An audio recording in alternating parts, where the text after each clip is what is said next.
So the idea here is to talk about how we can use Singapore as a platform to expand into Asia. And I will talk a little bit about what I've been doing, my experiences, and then hand over to more practical advice on and learnings from the others here.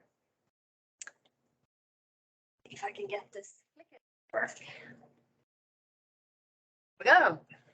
So I give you a timeline here. I have been at it at about 20 years.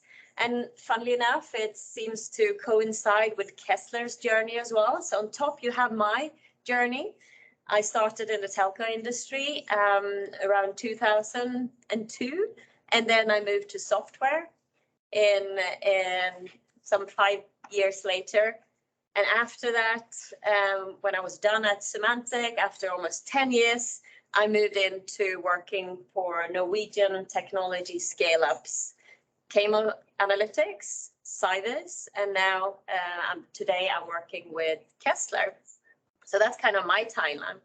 And Kezzler, just to give you 2 words on what we do, it's a Norwegian company founded in Oslo back in 2002. By Magna Løken, who came up with a patent for serialization, creating unique IDs for any kind of products in order to trace them and aggregate data towards single items throughout the supply chain and the product life cycle. So it's a fairly technical product with some very large brands as our customers as well as partners. And I'll talk a little bit more to that when it comes to my experiences in expanding here in Asia.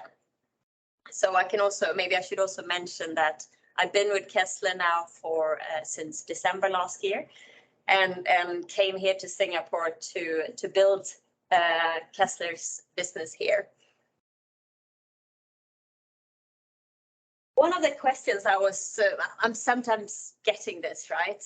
So why can't we just continue selling from Norway? Why do you need to send someone to Singapore and to expand and build the business over here? You know, it's software. We sell actually software as a service. So what is the big deal? Why can't you do that from Norway? And as you saw, we've been at it for almost 20 years. And yes, we have sold a lot of solutions from Norway into Asia. We actually have customers in Hong Kong, we have in Australia, China, etc. So yes, it is possible. But at some point in time, especially if you work with technology, you work with enterprise customers, you sell solutions. That is something that at one point in time, you will have to support these customers effectively. And if you can't do it in their time zone, that's going to be a huge challenge. And also in Asia, another component is that we are people are more relationship driven in Asia than typically in Europe or Scandinavia, where we are a lot more to the point, speaking directly and doing things in a more, I wouldn't say professional, but more structured manner. Over here, relationships is more frequently the starting point.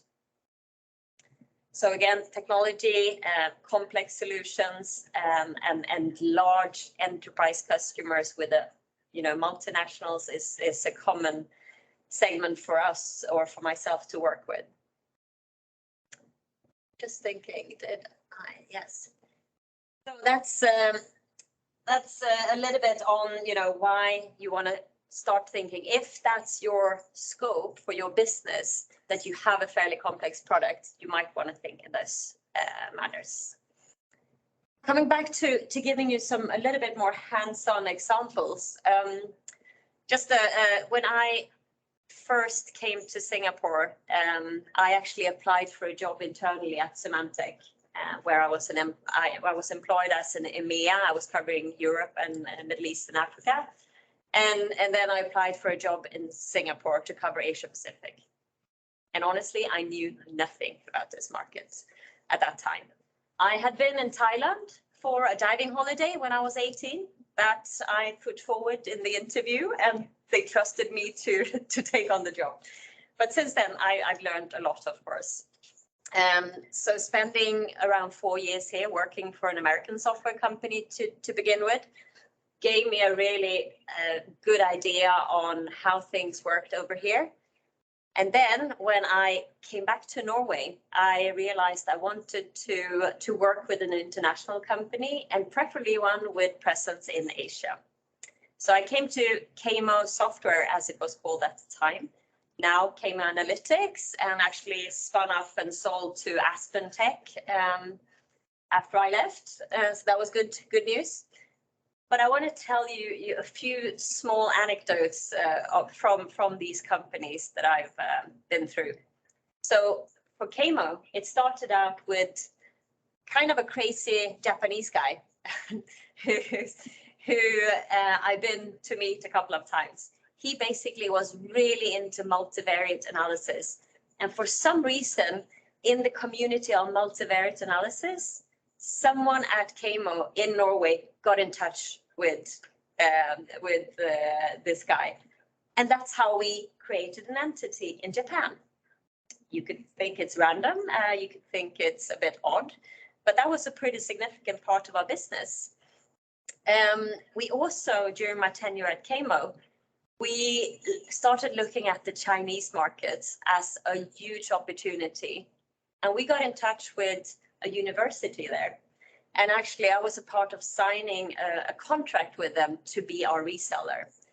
That was a bit of a case where we actually got funding from the government in China because we were investing in China and in this university. So it was a very specific use case, which was funded both from our end and from the Chinese government, and using a university to be our extended sales force and support mechanism in China, which was one way of doing it. When I then moved to Cyvis, which is a control room and operation center software platform, also a Norwegian company, which has been around for a while, I saw some other tactics where we actually had a person who was very keen to move to Singapore, because he had a wife from Indonesia. And this is all true that I'm telling you now. And then we said, okay, maybe this is a good idea for us to expand into Asia. And in parallel, we had started to get business with the world's largest company, Accenture, in terms of people. So we were selling solutions to Accenture, and they demanded a regional presence. That was their, if we didn't have someone in the region, they wouldn't buy from us. So that was, okay, we have a customer, we have this guy who has his wife in Indonesia, they can move to Singapore. So that was kind of the tactic in that matter.